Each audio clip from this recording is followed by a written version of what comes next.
So this question is pretty involved. It's got a lot of information going on, and you got to really try to sort out what everything is and where it goes. So let me read through it and diagram it as we go. There's a skateboard, it's 0.5 kilograms, it's at rest on a rough, meaning frictional, level floor, and there's two lines drawn 1 meter apart on this floor. So here's the floor. There's two lines and they're 1 meter apart, right? So 1 meter apart. And then a constant horizontal force is applied to the skateboard at the beginning of the interval.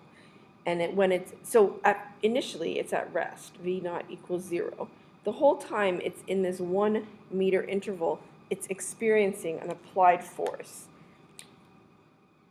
a constant applied force. So we can draw that FA there. And is removed at the end. So as soon as it gets here, the force is removed. Now we have to look at the question. It says a rough level floor, so we know that there's going to be a force of friction opposing the motion as well. We do have gravity and the normal force, but since this is a horizontal problem with a horizontal force, we're going to not worry about the gravity and the normal because we know they balance in the end. So then what happens?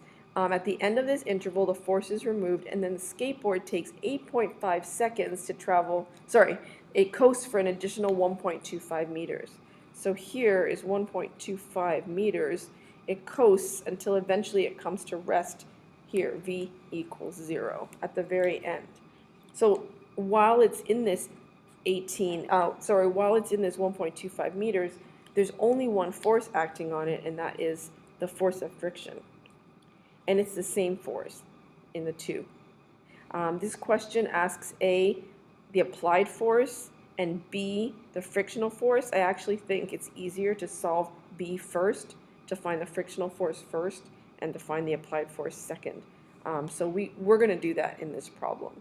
But there's more information that I haven't sort of listed here. It tells us that this whole time, this time it takes 8.5 seconds, right? 0.5 seconds. So really we want to make sure we've drawn our dynamics information and we've organized it really nicely. We have to do the same thing for our kinematics information. So delta x, let me do this. So then delta x, delta t, v naught, v, and a. And since the forces are different in these two intervals, the acceleration is going to be different. So we need two sets of variables. So what do we know? We know that this is 1 meter, right? And we know that this is 1.25 meters. Oops, 1.25 meters. We also know this takes 8.5 seconds. We know that it starts from rest. And over here, we know that it ends at rest. So this is all we know in terms of the kinematics. And the question, so there's a lot of gaps here and there's a lot of information here. So what the challenge in a problem like this is using the information you have to figure out what you need to know. So for example, the first thing that jumps out to me is that I have 3 pieces of information so that I can find V if I wanted it and I could find A if I want it. I'm probably going to want to find A because it tells me about the net force. But do I need to find V? Well, if you can see this, the way this problem works, the V, the final velocity of the first interval, is actually the initial velocity of the second interval, right? So if I can find V, I can plug it into V naught here, and it's the same number. So then I would have 3 pieces of information here, and I could find A. So there's a path through this problem. There's a lot of different ways to solve it, but I'm going to start off by solving for V, but keeping my A as my don't know, don't care. Because at this moment, of course I care about A, but right now I don't care about it because I want to find V. So I'm going to use the equation that does not have A in it, which is delta x equals V plus V naught over 2 times delta t. And then so my equation becomes, and then V naught is 0. So this becomes 2 times 1 equals V times 8.5. So V works out to, I'm going to solve it as we go, 2 divided by 8.5, which equals 0.235. I'm carrying extra digits. I often keep all of them in my calculator. I don't want to overround. So at least 3 or 4 digits, 23529 meters per second, and I'm going to plug that in here, 0.23529 meters per second. Okay, so now that I know those 3 things, I really am looking to find acceleration. So we started with the pink, we're going to go here, and that would be my don't know, don't care. So the equation without delta t is v squared equals v naught squared plus 2a delta x. And I'm looking for a. This v is 0, right? So we're going to get a equals, and we're going to have, it's going to be negative, because I'm taking this to the other side, 0.23529 squared over 2 times 1.25.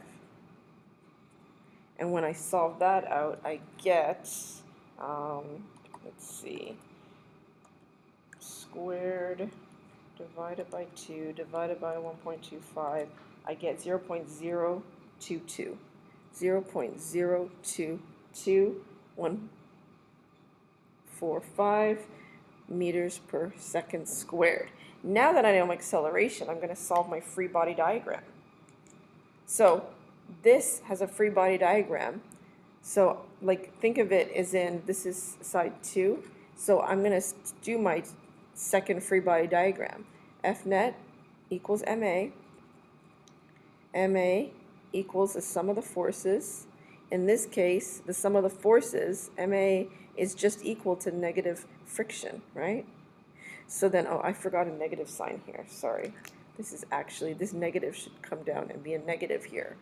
So what we have here is that 0.5 times 0.022145 equals negative, sorry, that's also a negative force of friction.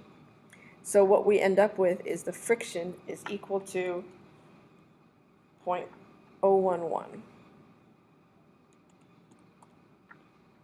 0.011, and it's 0.7 newtons. So I've answered part B. The friction is 0.01107 newtons.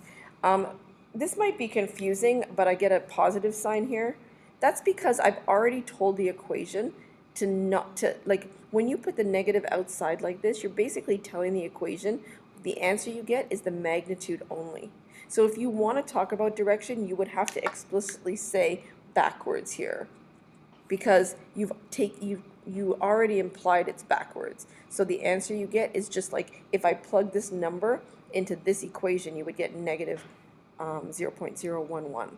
So the answer, we only actually need 2 significant figures. So the answer is 0.011 newtons for the force of friction.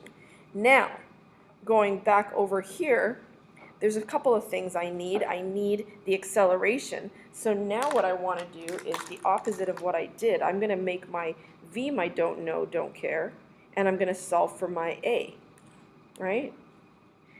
And to do that, I get delta x equals VO delta t plus 1/2 a delta t squared.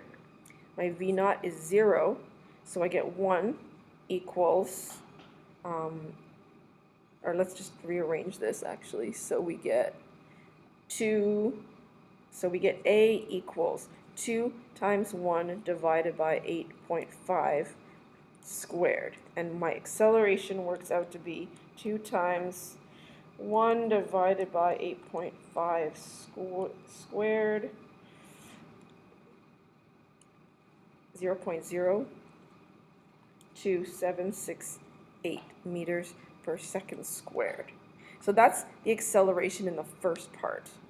This was the acceleration in the second part. Remember, they have different accelerations because they have different values. So then, the next thing we're going to do is go over and solve using the F net equals ma. So we can do that over here. F net equals ma. Ma equals the sum of the forces, and in this case, for part 1, now I'm looking at part 1, MA equals FA minus FF, and now I just have to plug everything in. So 0.5 times 0. I squashed